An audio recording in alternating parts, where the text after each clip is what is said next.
Like, and they go, oh, okay. Like Rudy, like as if your fucking area code is going to change with every state that you go to. So they go, okay, we'll have the president call or whatever. So then I drive, like I'm on the way to a date, and I get a call, and it's Washington, D.C., and it's Jared Kushner, his right-hand man, his son-in-law. Hey, Senator Melendez, this is Jared Kushner. We're on Air Force One. So now I'm speaking to Air Force One. And I'm like, yeah, he goes, look, I can pull Donald out of the meeting now, or, we can call you back. I go, just call me back. And they go, what do you want to speak about? And I pull this out of my ass. Oh, I had a long conversation with the president about immigration reform. I just need some closure. And he goes, all right, so we'll call you back. So I immediately call my friend in New York because I can't record out here in LA. So I call him and say, if I call and say, Senator, are you there? Say yes, that means that you're rolling. So I know that you're recording. Yeah. So then I get the call. I'm right in front of the restaurant. I had a date, and the girl's like, I'm here. And I'm like sitting there, holy shit. So I get the call from Air Force One. They're like, yes, hello, we're looking for Senator Bob Menendez. I go, yes, hello, this is Sean Moore. Let me get the senator on the phone. And then I'm like looking for my friend Justin, and I'm typing, and I keep, I get it wrong, and I'm like panicked, So finally I three-way, and I go, Senator, are you there? And he goes, yes. Then I know he's rolling. And then I say, okay, the senator's here. And then a minute, Donald Trump picks up, and Donald and I have a 5-minute conversation about immigration reform, about, his Supreme Court justice pick. And then at the end, I added the Howard Stern thing there. Okay, and Baba Booyah. But here's the thing. I've spoken with Donald Trump so many times, Rudy. How does he not know that I'm an idiot with a Long Island accent? And, I don't sound like a senator. Oh, my God.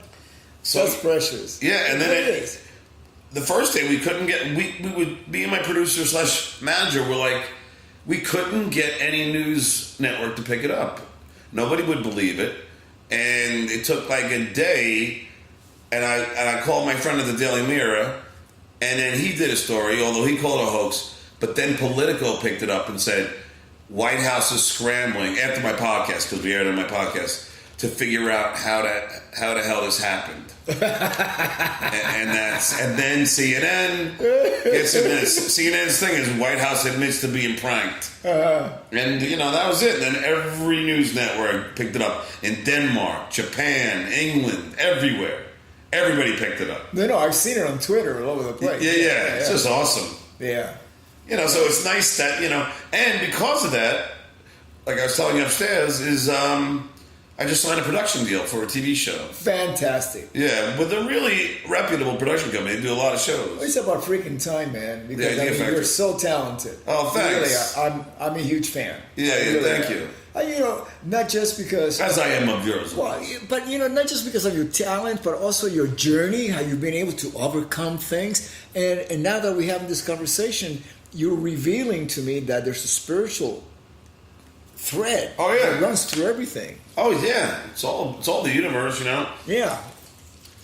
I do affirmations every day. I mean, I do the whole thing. My therapist once told me to do them, and then it's... Oddly enough, I went to my son's open house when he was in like 4th grade, and the teacher played this psychologist who was on stage. It was almost like he was doing a comedy show. It was like a comedian, but he was talking about if you write these things down, and an assortment of things, like you write 3 things of what you're grateful for, then you write, 4 things of what people have done for you, like Rudy says hi, or and then you write 3 things that you accomplished that day. And he said, if you do that for 80 days, you reprogram your brain, and you take out all the negative, the negativity that has been part of what your programming has become, and you reprogram it, and you start thinking more positively. And by thinking more positively, the universe will react to that. And I thoroughly agree with it. Absolutely. It's interesting that you mentioned the word reprogram, because I've been doing that lately. reprogram. If you look back, my youth, I have political PTSD, post-traumatic syndrome. Yeah. My family left Cuba because of communism. Yeah. That's in itself, that's bad enough. There was a lot of challenges. Does they have to go on like one of those balsa wood boats or? No. Just regular. We got a somebody that claimed us from here. Yeah. And we had to get the visas and the passports and the tickets, and they would not allow us to leave Cuba without the right documentation to begin with. Yeah. So just regular process. It's like like if you fly to England, you have to show your passport and your documents at the gate before you board the plane. It was pretty much like that back then. In 1961, but leaving everything behind and coming to a foreign country and trying to adapt and learn the language, and everything was very different. We went from living in a apartment, with like proper bedrooms and stuff. My working class with my dad, to living in a one room place. That's what my family could afford. I slept in the same bed as my brother. For a couple of years. And all the things that you have to like sacrifices. And then Kennedy. I loved Kennedy. JFK. Yeah. JFK was, to me, he still is, because he was a rock star. He was the right man at the right time. Yeah. And I'll never forget the day he was shot. Yeah. It's one of those moments in your life that everything just fucking changes completely. It's, it was bad. Leaving Cuba was bad, but Kennedy getting shot, that was like hopelessness. Yeah. That was like, what now? Yeah. What now? And I got to tell you, from that day, right before Thanksgiving, that he got shot, to the holidays, that was rough, man. We were living in Jersey, in West New York. We got relocated from Miami to West New York because there was not enough work for Cubans that were coming in. And so we were, through the Catholic Church, we were relocated to New Jersey. So we were right there, and I got to tell you, that whole Christmas, the holiday, that was gloom and doom. Yeah. It was awful. Then in February, the Beatles happened. Yeah. And my generation, kids, we were ready to move on. We could not handle the sadness. Yeah. We needed something. Yeah. And they came on, and it was like, this is it. Yeah. Believe me, that's my favorite band in the world. Yeah, this changed everything. So I stopped really relying on politicians. Stopped completely, and relying on music. Yeah. Music became my politics. Yeah. And that's where, because sometimes we put faith.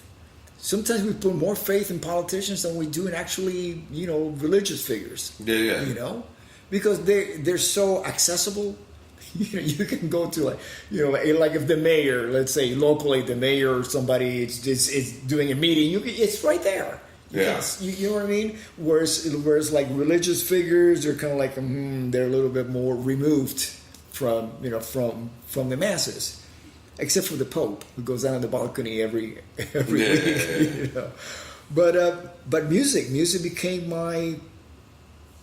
That's it. That was the thing outside of religion, and still at that time I was searching, because I grew up Catholic, and earlier on you mentioned about confirmation. Yeah. My confirmation, I got to tell you, I was living in Cuba at the time, and my family, my grandparents. You will walk into their place, and it's life-size statues of Jesus on the cross, and and all these saints, and it was like scary shit. Yeah. Really scary. I remember my first confession. In confessional. I'm just a kid. And the priest from the other side goes, "So confess your sins." What sins? I'm a kid. Yeah. You know, and it was like I couldn't come up with anything. So it starts yelling at me, "You're a sinner. You know, you got to confess you're a liar." And going like, "I was awful." Yeah. It was. I will never. I'm still thinking about it. I was terrified to go into my first confession. I didn't know what it was going to be. I thought you get to see God or something. You know, I was like, that's a whole scary thing. Very weird. You know, so I was raised Catholic. I am a Christian. I read the Bible every day, and I am a Christian. I'm a believer. But I think that if along the way, religion got a little bent. By people, not by no. That's look. I mean, the Bible wasn't written until like 500 years after Jesus' death. Mm-hmm. I mean, if you play the game telephone, you know how many how stories could get twisted. Well, it was actually probably printed or made accessible to the masses after that time. But actually, you have apostles. That were within, like such as John. Who was there, witness to actually write. That's true. A major portion of the Bible. But the printing and being translated from, I believe, Hebrew or Aramaic into English, all of that. Yeah, a lot of that could, a lot of things could get distorted. That took years. But if you actually listen to. If you read just the passages of Jesus' teachings, they're very straightforward, very simple. There's no mention against same-sex marriage. Well, that's the thing. That's Leviticus, and Doug Stanhope is a great comic, and I used to have him on the road with me, Mm-hmm. and he would come out with a Bible, and he would say, "Here, this page says that you could buy your neighbor's daughter for 50 shekels," and then he ripped that page out. Okay, you don't like that. And and then he would say you can't have your Bible a la carte. So it seems like some of these people who are against same-sex marriage just take one excerpt from Leviticus that says, "No man shall lie with another man." Yeah. Now that's in that same psalm that Leviticus writes. He also writes you can't eat shellfish. Yeah. So if you're against same-sex marriage, then you shouldn't be allowed to eat shellfish. Yeah, but Leviticus it's the Old Testament. Yeah, but so you can't pick and choose what you want. Oh, exactly. You know what I mean? Yeah, exactly.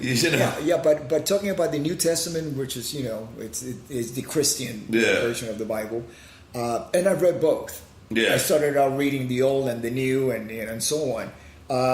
There's no mention about that except later on. Paul, he writes about it. Later on, but as far as Jesus teaching, and he taught a lot. Yeah. No mention of that. No, because Jesus was all loving. Yeah. I mean, Jesus was a rock star, let's face it.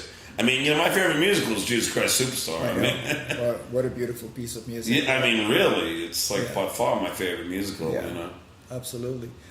And, tell me about your book. Oh, it's coming out October 16th. And available on... It'll, at Amazon and at my publishing company, which is Rare Bird. And it's called Easy for You to Say. And it's just a motivational comic romp. Motivational, I love that. What can I expect when I read the book to find out about you?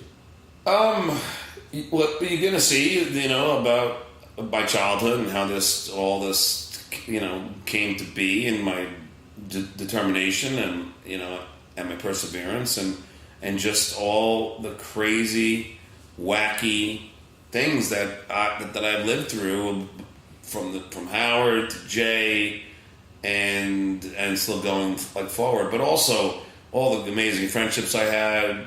I got to write a song with Joe Walsh, from the Eagles. I got to hang out with Sam Kinison and sleep over at his house, and all the great anecdotes and stories from my life. And like I said, it's like I've lived that Forrest Gump life, where everything.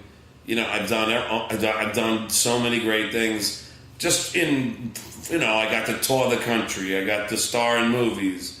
Well, at least my movie, but I got to be in movies. I got to direct Quentin Tarantino as a writer on The Tonight Show. I got to direct all these celebrities like Jack Black and Charlie Sheen, and I've got to do all these things, and it all comes down to hard work, a lot of luck, and and a belief in yourself. You know, I used to tell people that I am the Forrest Gump of metal. Now I'm going to tell them I am the John Melendez.